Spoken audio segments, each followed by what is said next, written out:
Welcome to Excel Tips and tip number 34. This is a slight continuation of tip number 33.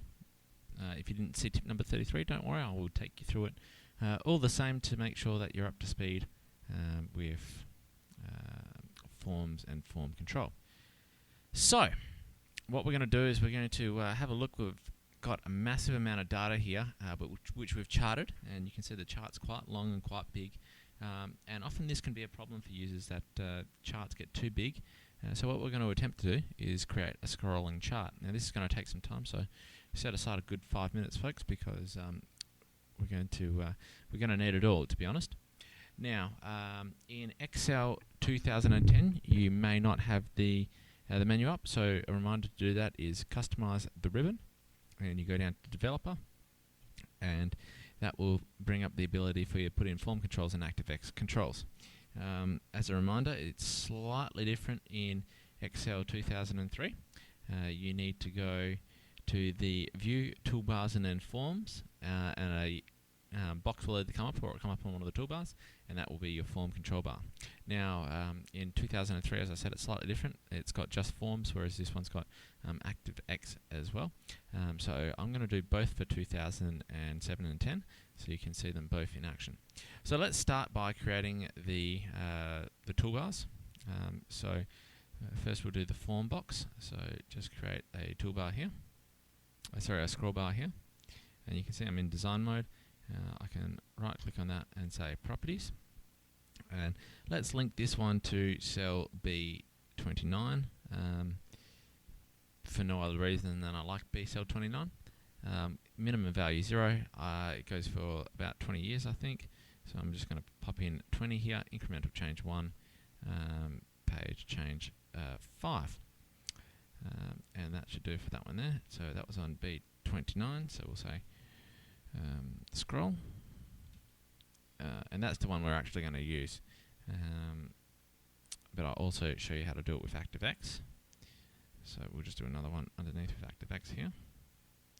That's put in there, and this time when we go to properties it's slightly different, and this one we're going to say linked cell B30, delay change is 50, that's fine. Max we're going to put to 20, large change we're going to put to 5, small change 1, and minimum is 0, which is great. So now if we turn off design mode, you'll see if I click this on, we'll have 1, 0, and the scroll will go out and come back in, and if I click it once you'll see it goes 5 incremental, that's the page change, and the same with the other one. So if I click it out there, 5, 1, 10. So that's just fine.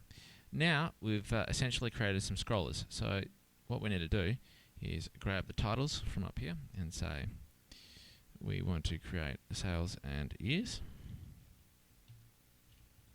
So let's grab an index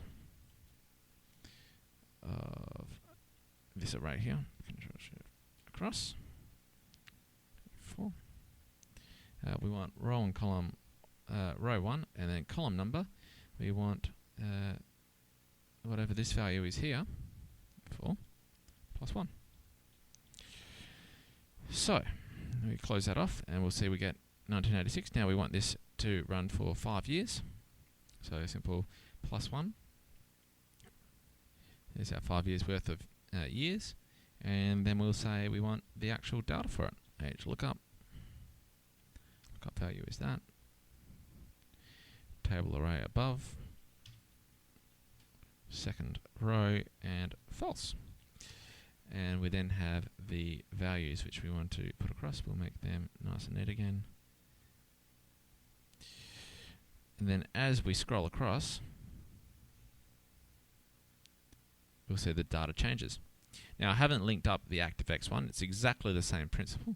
In fact, all I need to do to prove that is change it down 1. And you'll see now it works exactly the same way. And I'll leave it like that now that I've got it there.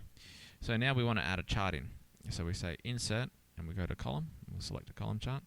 And bear in mind, this is exactly the same process that you would use for Excel 2003. And we'll just move that in between our two data sources. I didn't really leave enough room, but We'll get there. That's good enough.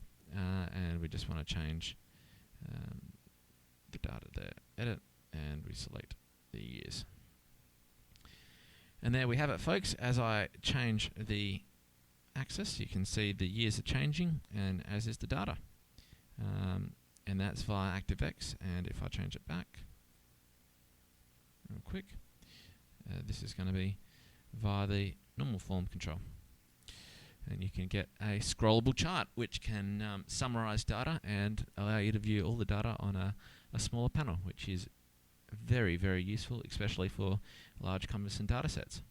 Hope that helps you out and you can use that in the future.